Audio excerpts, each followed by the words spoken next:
Surat police commissioner અનુપમ સિંહ ગેહલોત, સંયુક્ત police commissioner Bagadiya, નાયબ police commissioner Jhala અને ઇન્ચાર્જ મદદનીશ પોલીસ કમિશનરની સૂચનાને લઈ પીઆઈ એચઆર ગોસ્વામી અને એનજી પટેલની ટીમ પીએસઆઈ આરડી ગાગલના માર્ગદર્શન હેઠળ તપાસમાં હતી. ત્યારે ઉત્તરાણા શાલિગ્રામ સ્ટેટ્સમાં રહેતા પરિવારને પ્રસાદમાં ઝેર આપી હત્યાનો પ્રયાસ કરવાના ગુનામાં પાડોશી મહિલા એવી ઉષાબેન મહેન્દ્ર નાકરાણીને ઝડપી પાડી સળિયા પાછળ ધકેલી દેવામાં આવી હતી.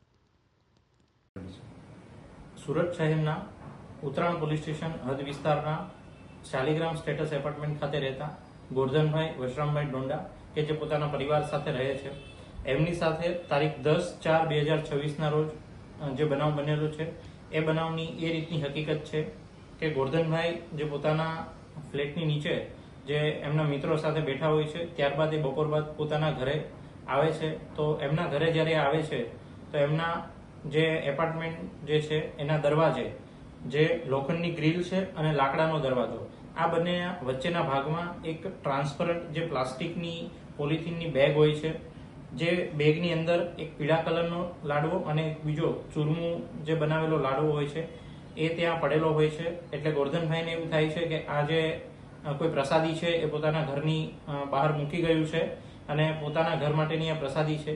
એટલે એ પ્રસાદી લઈ અને ગોરધનભાઈ જે છે એ પોતાના ઘરે જાય, અંદર પ્રવેશ કરે છે.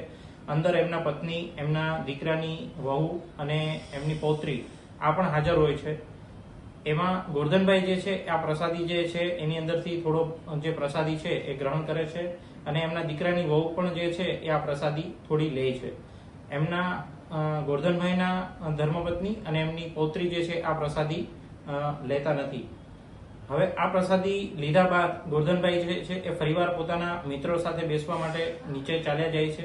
થોડીવાર પછી એમની તબિયત જે છે એ બગડે છે અને એમને એ બેભાન અવસ્થામાં હોય છે. એટલે એમના મિત્રો જે છે તાત્કાલિક સુરતની જે ખાનગી હોસ્પિટલ છે એમના ખાતે એમને લઈ જવામાં આવે છે અને પરિવારને આ બાબતની જાણ કરવામાં આવે છે.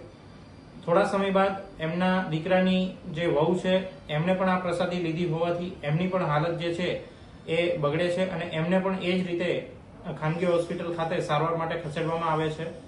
ત્યારબાદ એમના દીકરાની વહુ જે છે એની સારવાર બાદ એમને રજા જે આપી દેવામાં આવે છે અને એમાં પ્રાથમિક તબક્કે એનું થોડું નિવેદન લેતા એવું જાણ થાય છે કે આ રીતની કોઈ પ્રસાદી એમણે લીધેલી હોય છે. ત્યારબાદ ગોરધનભાઈ જે છે એમની જે તબિયત જે છે એ સ્થિર થતા એમને પણ જ્યારે હોસ્પિટલમાંથી રજા આપવામાં આવે છે અને આ બાબતે જ્યારે એમના પરિવાર સાથે ચર્ચા કરી અને જ્યારે એમનું નિવેદન લેવામાં આવે છે ત્યારે એમને આખી વિગતવારની જે હકીકત છે એ સામે આવે છે કે એમણે જે પ્રસાદી પોતાના ઘરની અંદર લઈ ગયા એ પ્રસાદીના લાડવાની અંદર કોઈ એવું તત્વ હતું કે જેના લીધે આ જે છે એ એમની સાથે જે છે એમની તબિયત આ રીતની ખરાબ થાય છે.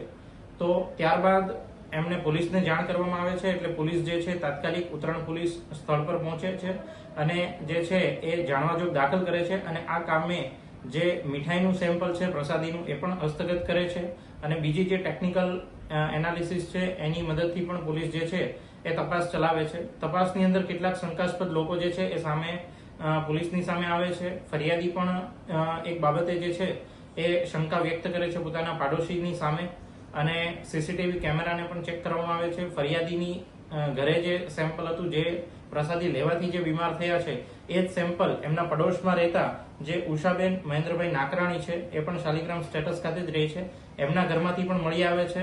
આ શંકાસ્પદ વસ્તુ છે એટલે એ નમૂનો પણ એફએસએલ ખાતે જે છે એ સેમ્પલિંગ માટે જે છે મોકલવામાં આવે છે.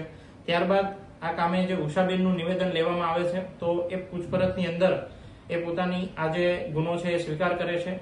એમાં આ કરવા પાછળનું કારણ એવું છે કે એમની જે દીકરી છે એમણે થોડા સમય પહેલા જે પ્રેમ લગ્ન કરી લીધા હોય તો એમનું એવું માનવું હતું કે આ જે સામેનો જે પરિવાર છે, જે ફરિયાદીનો પરિવાર, એમનો આમની પાછળ હાથ છે અને એમનું મન દુઃખ રાખી અને એમણે જે છે એ આ પ્રસાદીના જે લાડવા હતા એની અંદર જે ઊંઘની જે ગોળીઓ છે એ ભેળવી અને એમના જે ફરિયાદી છે એમના ઘરના દરવાજા આગળ મૂકેલ હતી. તો આ કાપે અત્યારે જે આરોપી છે એમના પાડોશી છે ઉષાબેન મહેન્દ્રભાઈ નાકરાણી, એમની કાયદેસરની કાર્યવાહી છે એમની સામે કરવામાં આવી રહી છે અને જે ઉત્તરાણ પોલીસે જે છે એ તાત્કાલિક આ ગુનાના કામે પોતાના તપાસની ટીમ છે એને એક્ટિવ કરી અને આ ગુનાનો જે છે એ ભેદ અત્યારે ઉકેલી નાખેલો છે.